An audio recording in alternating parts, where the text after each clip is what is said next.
I've been very disappointed that India would be buying so much oil from Russia. That was Donald Trump, and this morning, that disappointment has turned into full-blown panic. At a major security summit in China, President Xi Jinping is hosting more than 20 world leaders, including Vladimir Putin and India's Narendra Modi, who shared a notably warm greeting. But what's really causing shockwaves in Washington isn't that handshake. It's what's happening quietly behind the scenes, the BRICS Bank's latest move in India. If you've seen the headlines, you've probably heard about a new bond issuance. But what the mainstream media isn't telling you is that this isn't just a financial story. It's a declaration of independence, a direct challenge to decades of American financial dominance. And it's a nightmare unfolding in real time. To understand how we got here, you have to go back to the arrogance that provoked it. This wasn't a normal trade dispute.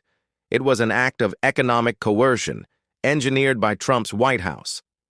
In August 2025, Reuters reported that Trump doubled tariffs on Indian exports, a staggering 50% tax on everything from textiles and jewelry to footwear and chemicals. And India's supposed crime? Choosing to buy oil from Russia, prioritizing its own energy security and the needs of 1.4 billion people. Then came the next blow. The Trump administration hiked fees on H-1B visas, targeting the $33 billion in annual remittances sent home by 5.4 million Indians living in America. By September, Trump was threatening 100% tariffs on even more goods. His calculation was simple: squeeze India until it bows. He expected the rupee to collapse, small businesses to fail, and Modi to come begging for relief. But this wasn't just about trade. It was about humiliation. Washington wanted to turn India into a cautionary tale of submission.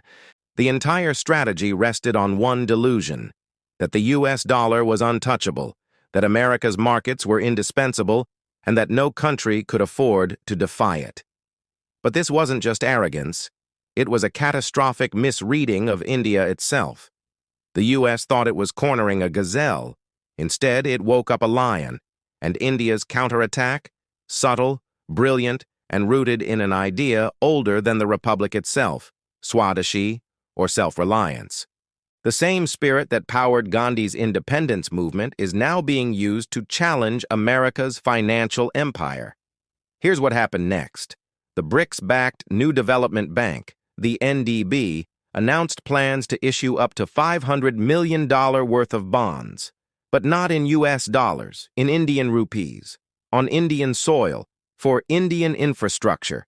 That's the genius of it. Trump weaponized the dollar to attack the rupee, and India responded by turning the rupee into a weapon of its own. These bonds create new demand for the rupee, strengthening it and funding national development without touching Wall Street. Indian companies can now borrow in their own currency, free from the volatility of US politics and the Federal Reserve's whims. In other words, India is saying, we'll build our own future on our own terms. Now, $500 million might sound small, but it's symbolic. It's a proof of concept, the start of a new financial pipeline that bypasses the toll gates of Washington. The Reserve Bank of India is already laying the groundwork for what Forbes called an Indosphere of economic influence, a network of trade and finance stretching from South Asia to the Middle East.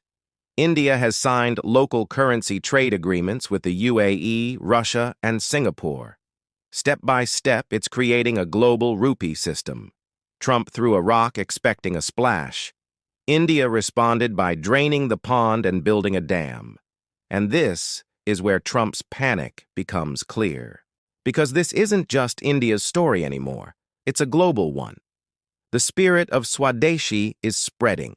Around the world, countries are pushing back against what they call the dollar's exorbitant privilege.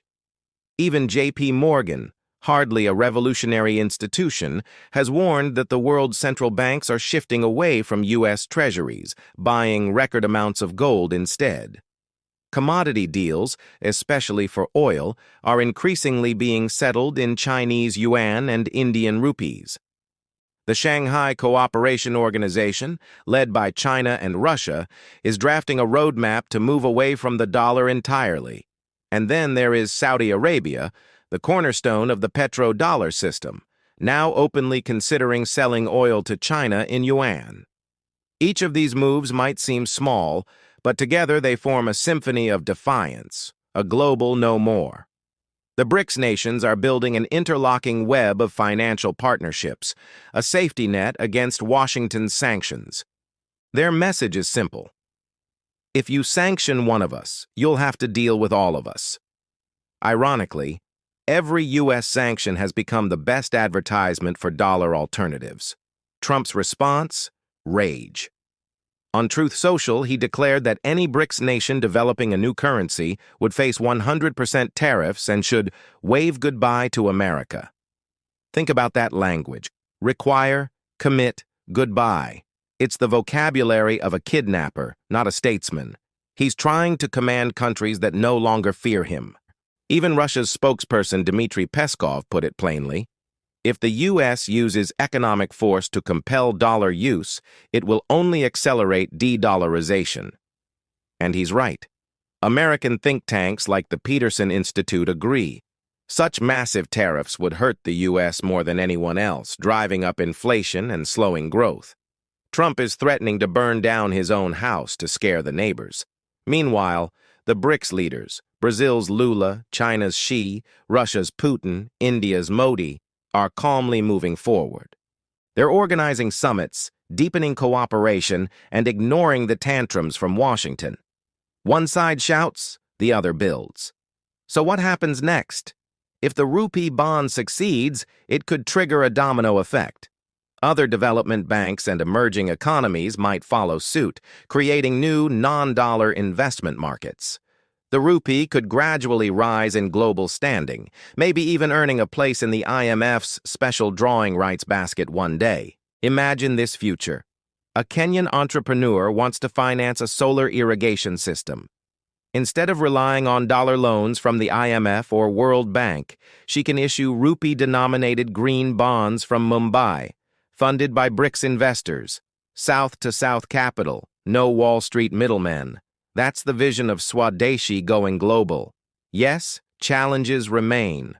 The rupee still faces volatility, and India's capital controls worry some investors.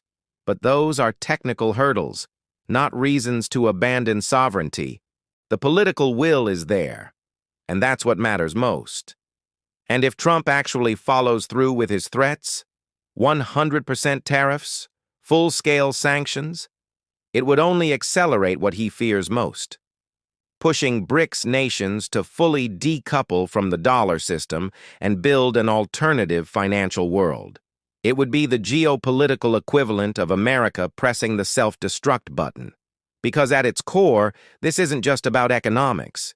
It's about freedom, about nations choosing to fund their futures without permission from Washington, about building prosperity rooted in dignity, not dependency.